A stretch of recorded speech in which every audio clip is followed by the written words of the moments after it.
Hello hi नमस्कार मु सुश्री आपण वेलकम करुच्ची मो YouTube channel learn with Sushri को। आज मुझे नहीं आसी आपण Odia grammar mock test number 8 already मो चैनल रे 7टी Odia grammar mock test upload कर देइछि। जदि देखि ना चैनल को जाइए विजिट करंतु। आपण कॉम्पिटिटिव एग्जाम रे जेमिति लेवल रो ओडिया ग्रामर रो क्वेश्चन देखिया पई पाइबे ठीक सेमिति लेवल रो क्वेश्चन मु आपण मानक पई ए मॉक टेस्ट सहकारे नहीं आसी। तो डेरी न करी चलते वीडियो स्टार्ट करवा जोटा कि आप बहुत हेल्पफुल रहिबो जो माने कि कॉम्पिटिटिव एस्पिरेंट।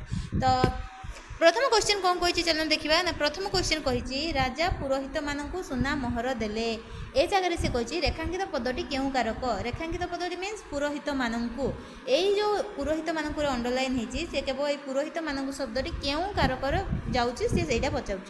तो मुझे कहि राजा पुरोहित मानक सुना मोहर देले ए जगह राजा पुरोहित मानक दान कौन ताले देवा अर्थ क्यों कारक संप्रदान कारक जो थी कि चतुर्थी विभक्ति हुए। चतुर्थ विभक्ति कौन अच्छी ना कुंकु मानक निमित्त अच्छी।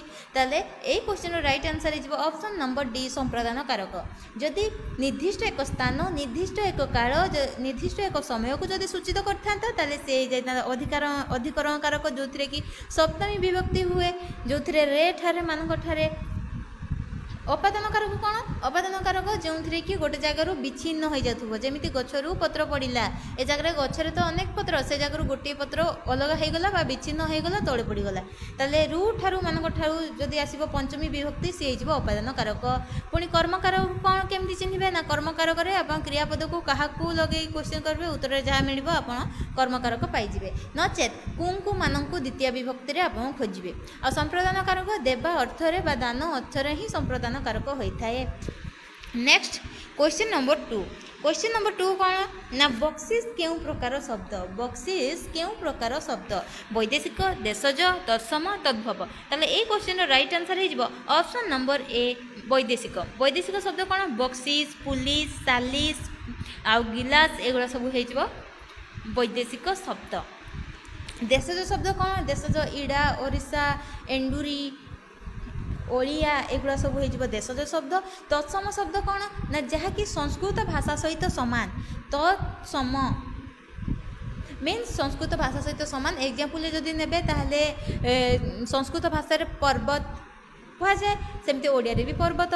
संस्कृत भाषा संसार एठी भी आसीबो ओडिया रे संसार ताले जीव तत्सम मीन्स संस्कृत भाषा सहित समान अर्थ जदि होतबो ताहले तत्सम। तद्भव संस्कृत भाषार जोड़ा जात तद्भव तहिरु जात बा तहिरु उत्पत्ति लाभ जदि कर संस्कृत भाषार जन्म नहीं कि ओडिया भाषा को आसो ताहले ताकू तद्भव कहवा। जेमिति कि एग्जाम्पल आपण कहते हस्ती हस्तीटा है संस्कृत किंतु हाथी हो ओडिया ताले ये हो तद्भव। तत्सम जोटा मुझे कहली संस्कृत भाषा जोटा ओडिया भाषा जब सहीटा होता सी तत्सम जदि ओडिया भाषा किसी अलग हो सी तद्भव। देशज जोटा ओडा ओडिशा एंडुरी ओगाड़ी ओडिया एगुड़ा सब देशज। वैदेशिक पुलिस सालिस बक्सीस पालिस एगुड़ा सब हो वैदेशिक शब्द।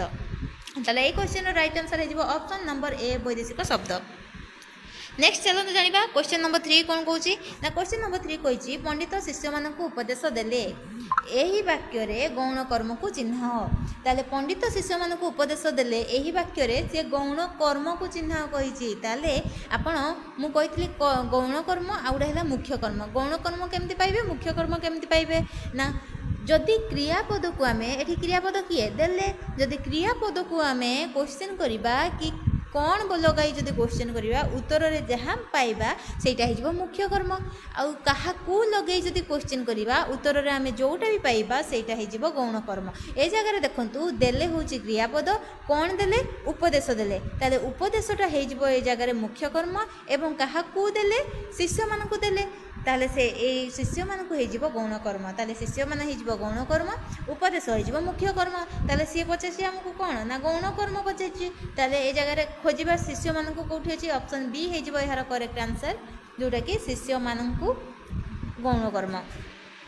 नेक्स्ट जानिबा क्वेश्चन नंबर 4 कौन कही ना क्वेश्चन नंबर 4 रे कही शुद्ध शब्द को बाछ शुद्ध शब्द को बाछ एटा वचनगत अशुद्धि रे मु देछि आपण मानकु ऑप्शन ए अछि गोटिए पिंपुडीटीए ऑप्शन बी अछि प्रत्येक लोक माने ऑप्शन सी अछि जनता मानकर ऑप्शन डी अछि सबु छात्र ए जगह रे देखंतु एठी प्रथम तो गोटिए अछि एक वचन किंतु पिंपुडीटीए गोटे पिंपुड़ी होता ना पिंपुड़ी टीए होता किंतु ये भी सिंगुलर ये भी एक वचन सी भी एक वचन केबे रहिबे नहीं आइदर गोटे पिंपुड़ी ना पिंपुड़ी टीए तो ये ऑप्शन ए हम ना ऑप्शन बी बाकू को जीवा ना प्रत्येक लोक माने ये भी सेम प्रत्येक लोक होता ना लोक माने होता ये भी हेनी ऑप्शन सी अच्छी जनता मानकर ताले जनता मानकर केबे हेनी ताहा जनतांकर बा जनतार ताले सी भी हम ना ताले राइट आंसर किए ऑप्शन नंबर डी सबु छात्र हो करेक्ट आंसर नेक्स्ट चलते जाना क्वेश्चन नंबर 5 कौन कौन ना क्वेश्चन नंबर 5 रे भी कहूँ कि शुद्ध शब्द को बाछ कौन ना शुद्ध शब्द को बाछा ऑप्शन ए अच्छे सौजन्यता ऑप्शन डी बी अच्छे उत्कर्षता ऑप्शन सी अच्छे आधिक्यता ऑप्शन डी अच्छे पाटव व पटुता ताले ऑप्शन ए सौजन्यता केबे हब नहीं जहाँकि सौजन्य हम उत्कर्षता केबे हब नहीं जहाँकि उत्कर्ष हम आधिक्यता केबे हब नहीं जोड़ा आधिक्य हम किंतु ऑप्शन डी जोड़ा पाटव व पटुता ऑप्शन डी हो यार करेक्ट आंसर जहाँकि शुद्ध शब्द बाकी सब जो ता लगी सौजन्यता केबे हबनी सौजन्य हम उत्कर्षता हबनी उत्कर्ष हम आधिक्यता हबनी आधिक्य हम नेक्स्ट चलते जाना क्वेश्चन नंबर 6 कौन कौन क्वेश्चन नंबर 6 अच्छी समस्त समापिका क्रियायुक्त अंशटी को डैश कहुए समस्त समापिका क्रियायुक्त अंशटी को कौन कहुए ऑप्शन डी हो यार करेक्ट आंसर खंडवाक्य चलते जाना क्वेश्चन नंबर 7 क्वेश्चन नंबर 7 अच्छी शिक्षयित्री छात्रों को प्रश्न पचारे यही वाक्य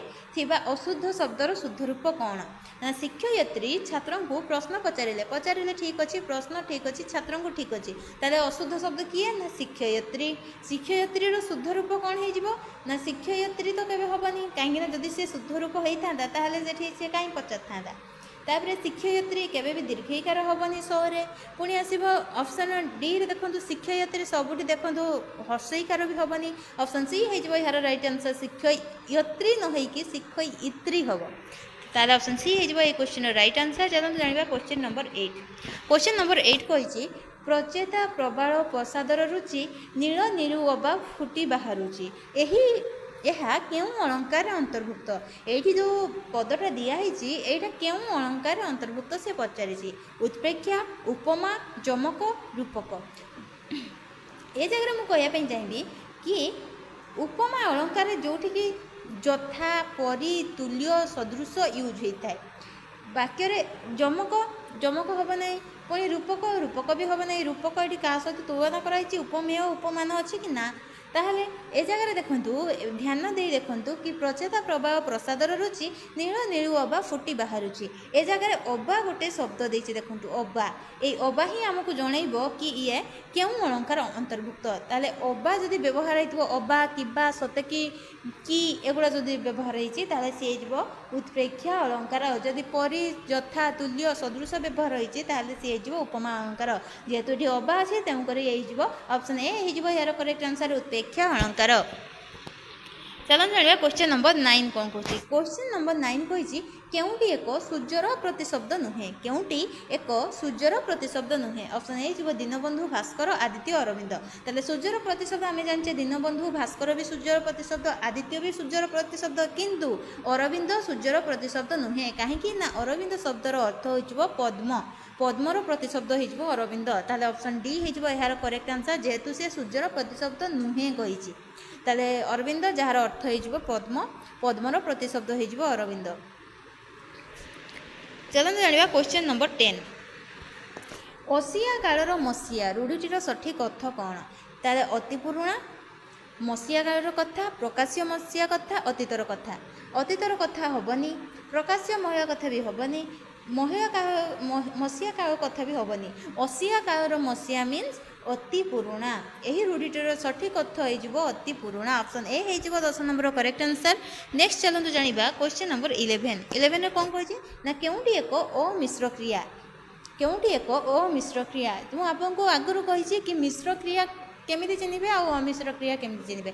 ମିଶ୍ର କ୍ରିୟା କେମିତି ଜାଣିବେ ନା ଯେଉଁଠି ଶୁଦ୍ଧ ଓଡ଼ିଆ ଶବ୍ଦ ୟୁଜ୍ ହେଉଥିବ, ଯେମିତିକି ଗମନ କଲେ, ଦର୍ଶନ କଲେ, ଭଜନ କଲେ, କର୍ତ୍ତନ କଲେ, ଏଇସବୁ। ଆଉ ଯଦି ଆପଣ ଅମିଶ୍ର କ୍ରିୟା ଦେଖିବେ, ଯେଉଁଟା ଦେଖିଲେ, ବସିଲେ, ଖାଇଲେ, ଗପିଲେ, ଏଇସବୁ, ତାହେଲେ ଏଠି କହୁଛି ଅମିଶ୍ର କ୍ରିୟା। ଏମାନଙ୍କ ଭିତରୁ କିଏ ଅମିଶ୍ର କ୍ରିୟା ସେ ପଚାରିଛି। ତାହେଲେ ଗମନ କଲେ ଇଏ ବି ମିଶ୍ର କ୍ରିୟା, ରଚନା କଲେ ମିଶ୍ର କ୍ରିୟା, କର୍ତ୍ତନ କଲେ ମିଶ୍ର କ୍ରିୟା, କିନ୍ତୁ ଦେଖିଲେ ଏଇଟା ଅମିଶ୍ର କ୍ରିୟା। ତାହେଲେ ଅପସନ୍ ଡି ହେଇଯିବ ଏହାର କରେକ୍ଟ ଆନ୍ସର। ନେକ୍ସଟ ଚାଲନ୍ତୁ ଜାଣିବା କ୍ୱେଶ୍ଚନ୍ ନମ୍ବର 12। କ୍ୱେଶ୍ଚନ୍ ନମ୍ବର 12ରେ କ'ଣ ଅଛି ନା ଭାରତ ଏକ କେଉଁ ପ୍ରକାର ପଦ। ଭାରତ ଏକ କେଉଁ ପ୍ରକାର ପଦ କହିଛି। ପଦକୁ ତ ଆମେ ବହୁତ ଭାଗରେ ବିଭକ୍ତ କରିଛେ, ଯେମିତିକି ବିଶେଷ୍ୟ, ବିଶେଷଣ, ସର୍ବନାମ, କ୍ରିୟା, ଏଗୁଡ଼ା ସବୁ ପଦକୁ ଏଗୁଡ଼ା ସବୁ ପଦର ହିଁ ନା, ପଦକୁ ଆମେ ଡିଭାଇଡ଼ କରିଛେ। ତ ଭାରତ ଏକ କେଉଁ ପ୍ରକାର ପଦ ସେ କହିଛି। ବିଶେଷ୍ୟ ପଦ ନା ବିଶେଷଣ ପଦ ନା ବିଶେଷିତ କରୁଥିବା ପଦ ନା ଖାଲି ପଦ। ତ ଭାରତ ହେଇଯିବ, ମୁଁ କହିଥିଲି ନିର୍ଦ୍ଦିଷ୍ଟ ଏକ ସ୍ଥାନ, ନିର୍ଦ୍ଦିଷ୍ଟ ଏକ ମାନେ ଗୁଣ, ଏଗୁଡ଼ା ସବୁ ଯଦି ନେମିଂ ୱାର୍ଡ଼ ଯଦି ହେଇଥିବ ତାହେଲେ ସିଏ ହେଇଯିବ କିଏ ବିଶେଷ୍ୟ ପଦ। ତାହେଲେ ଏ ଜାଗାରେ ଭାରତ ଏକ କେଉଁ ପ୍ରକାର ଶବ୍ଦ, ଅପସନ୍ ଏ ହେଇଯିବ ଏହାର କରେକ୍ଟ ଆନ୍ସର ବିଶେଷ୍ୟ। ନେକ୍ସଟ ଚାଲନ୍ତୁ ଜାଣିବା କ୍ୱେଶ୍ଚନ୍ ନମ୍ବର 13 ନା ନିମ୍ନଲିଖିତ ବର୍ଣ୍ଣମାନଙ୍କ ମଧ୍ୟରୁ କେଉଁଟି ଉଷ୍ମ ବର୍ଣ୍ଣ ଚିହ୍ନ। ଉଷ୍ମ ବର୍ଣ୍ଣ କହିଲେ ଆମେ କ'ଣ ବୁଝୁ। ତାହେଲେ ଉଷ୍ମ ବର୍ଣ୍ଣ ଆମେ ସେଇ ବର୍ଣ୍ଣକୁ କହିଥାଉ ଯେଉଁଗୁଡ଼ାକି ତିନୋଟି ହିଁ ରହିଛି। କ'ଣ ନା ତାଲବ୍ୟ ସ, ମୂର୍ଦ୍ଧଣ୍ୟ ସ, ଦନ୍ତ ସ, ଯାହାକୁ କି ଆମେ ଉଷ୍ମ ବର୍ଣ୍ଣ କହିଥାଉ। ତାହେଲେ ଅପସନ୍ ଏ ହେଇଯିବ ଏହାର କରେକ୍ଟ ଆନ୍ସର। ନେକ୍ସଟ ଚାଲନ୍ତୁ କ୍ୱେଶ୍ଚନ୍ ନମ୍ବର 14। 14ରେ କ'ଣ ଅଛି ନାହିଁ ଅର୍ଥ ଯହିଁରେ ତାହା। ନାହିଁ ଅର୍ଥ ଯହିଁରେ ତାହାକୁ ଆମେ କ'ଣ କହିଥାଉ। ଏକ ପଦ ଯଦି ପ୍ରକାଶ କରିବେ ନାହିଁ ଅର୍ଥ ଯହିଁରେ ତାହା ନିରର୍ଥକ। ନାହିଁ ଅର୍ଥ ଯାହାର ସିଏ ହେବ ନିରର୍ଥକ। ନେକ୍ସଟ ଚାଲନ୍ତୁ ଜାଣିବା 15 ନମ୍ବର। 15 ନମ୍ବର କ'ଣ କହିଛି ନା ପ୍ରବୃତ୍ତି ଶବ୍ଦର ବିପରୀତ ଶବ୍ଦ କ'ଣ। ପ୍ରବୃତ୍ତି ଶବ୍ଦର ବିପରୀତ ଶବ୍ଦ କ'ଣ କହୁଛି। ଅପ୍ରବୃତ୍ତି କେବେ ନୁହଁ, ନିବୃତ୍ତି ଆଉ ଅତି ପ୍ରବୃତ୍ତି। ଅତି ପ୍ରବୃତ୍ତି ଜମା ହେବନି। ପ୍ରବୃତ୍ତି ଶବ୍ଦର ସଠିକ୍ ବିପରୀତ ଶବ୍ଦ ଯଦି କହିବି ତାହେଲେ ନିବୃତ୍ତି, ଯେଉଁଟାକି ଡବଲ୍ ରହିଯାଇଛି। ତାହେଲେ ଅପସନ୍ ବି ହେଇଯିବ correct answer, option C B ହେଇଯିବ କରେକ୍ଟ ଆନ୍ସର। ଯଦି ଭିଡ଼ିଓଟି ଆପଣମାନଙ୍କୁ ଭଲ ଲାଗିଥାଏ ଆଉ ଏହିପରିକା ମକ୍ ଟେଷ୍ଟ ଆପଣ ଯଦି ଦେବା ପାଇଁ ଚାହୁଁଛନ୍ତି ତାହେଲେ ଏହି ଚ୍ୟାନେଲକୁ ଲାଇକ୍ କରନ୍ତୁ, ଭିଡ଼ିଓକୁ ଲାଇକ୍ କରନ୍ତୁ ଏବଂ ସାଙ୍ଗମାନଙ୍କ ସହିତ ସେୟାର କରନ୍ତୁ। ଚ୍ୟାନେଲକୁ ସବସ୍କ୍ରାଇବ୍ କରିବା ପାଇଁ ଜମା ବି ଭୁଲନ୍ତୁନି। ରହୁଛି, ନମସ୍କାର, ଜୟ ଜଗନ୍ନାଥ।